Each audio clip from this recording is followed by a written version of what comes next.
Your future will not be the same as my past. The jobs of workers in our industries most affected by the U.S. tariffs in autos and steel and lumber are under threat. In what can only be referred to as an underwhelming speech to the country, I didn't even know it was happening, but Prime Minister Mark Carney spoke to the nation in odd tones, Ottawa speak, very defeated, doldrums. What happened here? Let's find out. Hello, I'm Adrienne Batra. With me are Warren Kinsella, Lorrie Goldstein, and Brian Lilley. I'm almost embarrassed to admit it, Brian, because we follow and we cover this stuff daily. I didn't know that Prime Minister Carney was going to address the nation, and it was pretty underwhelming. Okay, what happened here? Well, so he was speaking to a group of students, and that happens all the time. So I wasn't paying much attention to it. I had a life to live last night, not just listen to what the PM's saying to a group of university students. But then I started seeing the reviews come in, and even from Liberals, it was damning. Jamie Carroll used to be national director of the Liberal Party, said Carney looked like he would rather be doing anything than his job. He said he looked like he would rather be getting a root canal from a proctologist than doing his job in the middle of that. I know Warren's written about it and said horrible things. It was painful to listen to. Yeah. And I listened to a lot of bump from politicians of all stripes. Carney was off his game. I don't know what that was. It was cliche after cliche, didn't say much except, well, you're going to have sacrifices, people. And young people, you're going to have to sacrifice. It reminded me, and I'm going to date myself, of course, I was too young to know about it then, Jimmy Carter's Malaise speech. That's what this was from Mark Carney. Well, that is a strong indictment, Warren. And you have written about it for the Toronto Sun. Your assessment of it is not positive, shall we say? Yeah, underwhelming to say the least. And, Amanda Galbraith, who is a Tory strategist, admittedly, but I think she had it right, because I've written speeches for prime ministers myself, and it looks like he got his hands on it. So it was over 3,000 words, guys. Even if you read that fast, you're talking about like half an hour. And it was internally contradictory, and it had Ottawa jargon in it, and it was fuzzy, and you couldn't figure out what lane he's in. As I said in the piece, and I encourage everybody, buy the paper or subscribe to the paper. You can read it this weekend.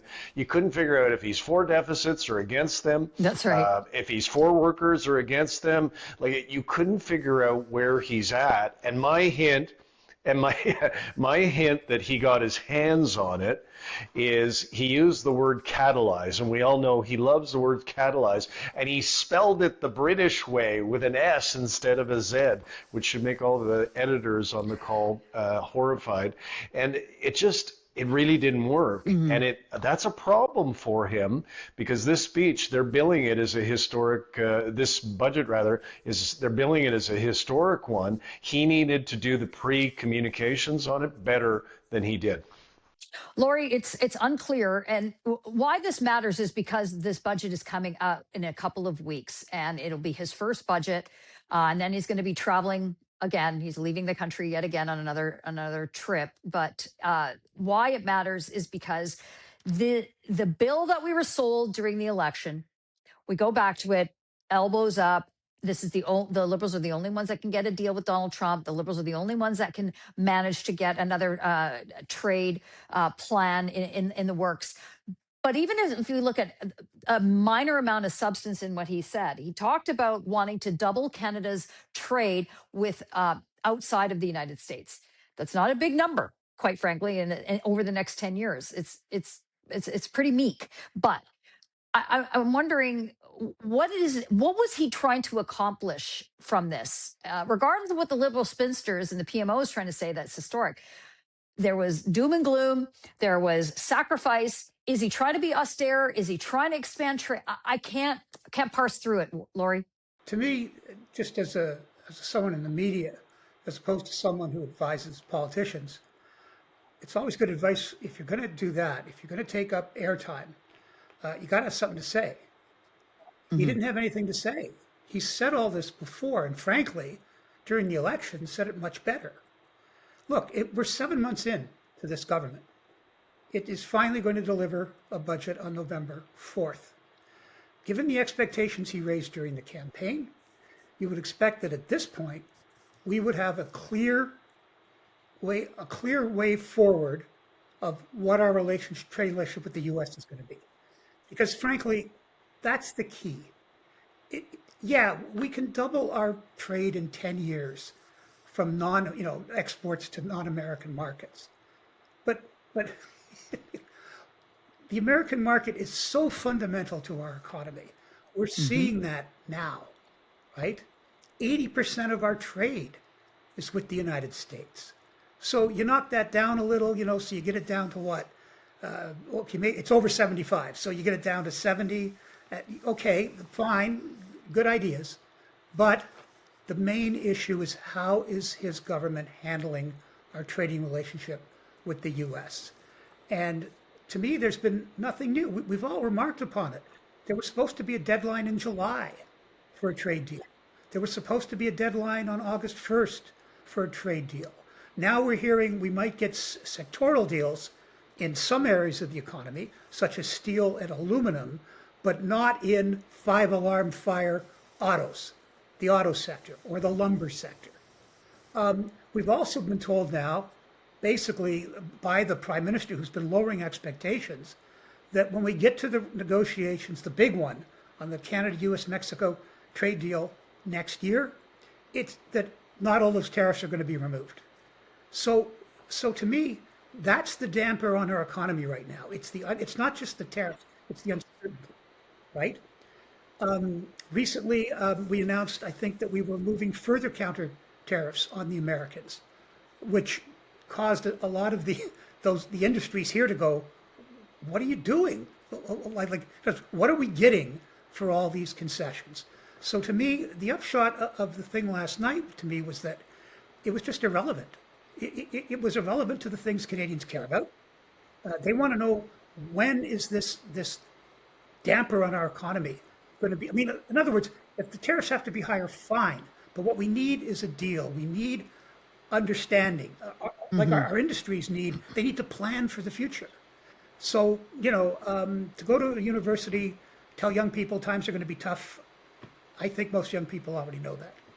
Brian, it's the lack of confidence, the lack of forward thinking. Trust the banker, they said. Trust the financier, they said.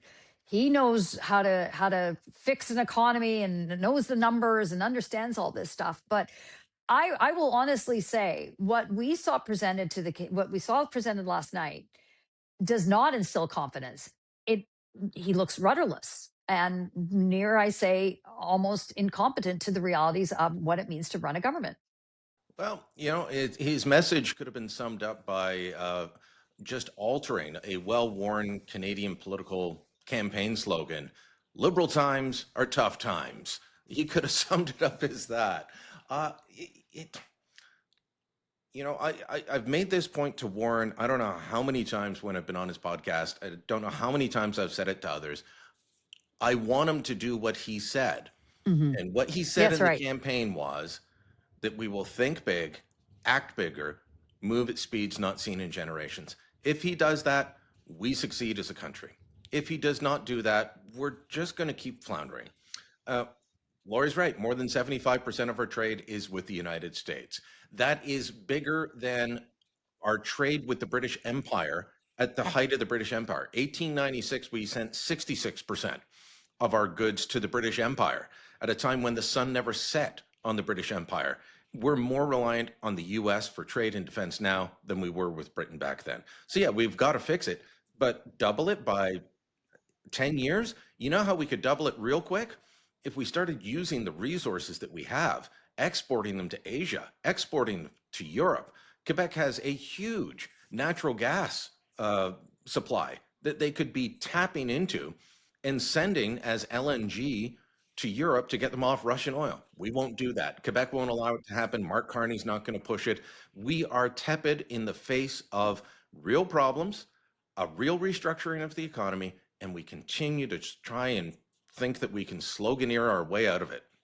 Warren, talk to me a little bit about sort of the dichotomy we see when we saw Carney and his cabinet ministers in the United States. There was a lot of jocularity, there was a lot of laughing, there was a lot of accolades towards President Donald Trump. Look, I get it; you're in his house, you don't want to be too aggressive. I understand all that, but then he comes, and then he's back in Canada, and it's depressing.